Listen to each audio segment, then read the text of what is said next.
Let's talk about the rising interest rates and the effect that they have on the stock market. We will do this through the lens of financial formulas taught to bankers in business school.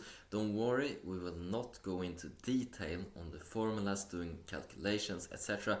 We will just talk about it in a high level way to make it really graspable, to be able to see the bigger picture.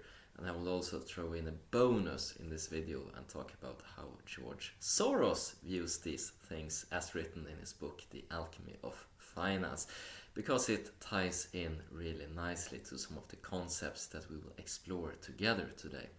Alright, so it's been a lot of videos on YouTube talking about the rising interest rates, that this pushes up bond prices and yields, etc., and that this has a negative effect on equities, also known as the stock market. But why? Why is this? Well, to really explore this topic, we need to understand one concept called the risk-free rate of return. And in many finance books and formulas that investment bankers, etc. will use, we have the government obligations, the government bonds, the 10-year yield, for example, as the risk-free rate that will be used in the calculation. So let's say that the treasury yield is 0.5. Well, then you're going to want to put a lot of your money into the equity market because the risk-free rate is so low. So to get those returns that your client wants, you need to take higher risk. So in this case, a lot of money has been invested in the equity market in the past, really pushing up demand, pushing up prices.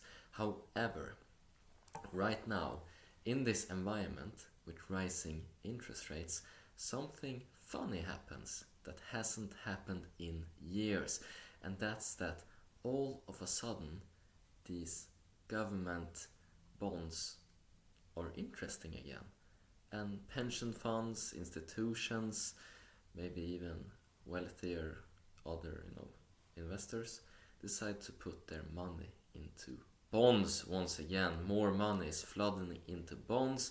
The equity market is seen as risky. People are selling off, moving the money to get that high risk-free rate. Because when we look at equity, we want to calculate something called expected returns. We want to look at a company, we want to make it real simple, real linear, real defendable to the people that are putting up money for the banker to make the investment. So let's say that you have an equity, and you make up a positive scenario and you make up a negative scenario. In the positive scenario, let's say it's 80% chance you're going to gain 20%, and negative scenario, 20%, of course, that's the remaining percentage, you're going to lose 30%. Well, in the formula, you're just going to take 0.2 times loss and then add it up, and then you get the expected return when you just add this together with 0.8 times and then the positive return. So just like that, we can look at expected return. And if this expected return that we calculate, using the formula taught to bankers in business school that they're now using in their corporate roles, a lot of them, well, then we're going to see that, whoa, maybe the risk-free rate is actually higher than the expected return of this equity. And then using logic, decision making, looking at it in an Excel spreadsheet, then it does not make sense to put the money invested into equities anymore. So that's why the rising interest rates are bad for the stock market. In the decision making calculus, we see that with this new macroeconomic environment, it makes a lot less sense to invest in stocks for more and more people. And I think that this ties really nicely into the way that George Soros views the stock market when he talks about something called the theory of reflexivity.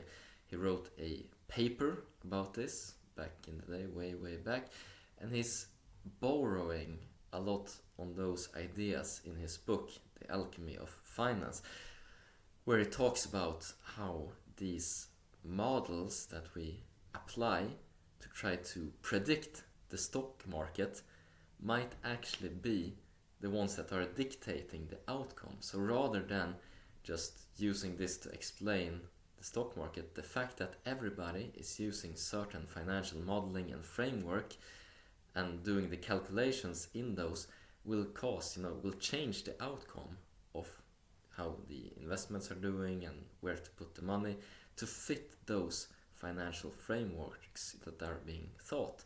So that's an interesting statement, talking about the stock market performance being a reflex of the financial models we use to describe it, and not the other way around, that the financial models are something that describes the stock market. And this concept is one that George took to heart and really used in his investment philosophy over the years. It was severely discredited by university, of course. They wouldn't want to take such a concept into consideration, talking about that the models are basically worthless in that case to describe reality, since reality is formed by the models rather. But I think it's an interesting way to think about it. And if we tie this back into the real world once again, and we see these rising interest rates, and we just understand the impact that they have on financial models, well, then you start to see how this starts to become a self-fulfilling prophecy of rising interest rates. Alright, then the stock market starts going down. Why?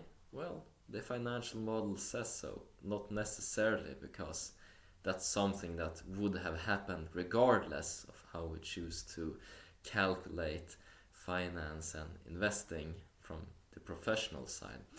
I hope you found this video to be interesting, educational, and as always, hope you guys make a ton of money, whatever investments you decide to make. Take care now. Bye bye.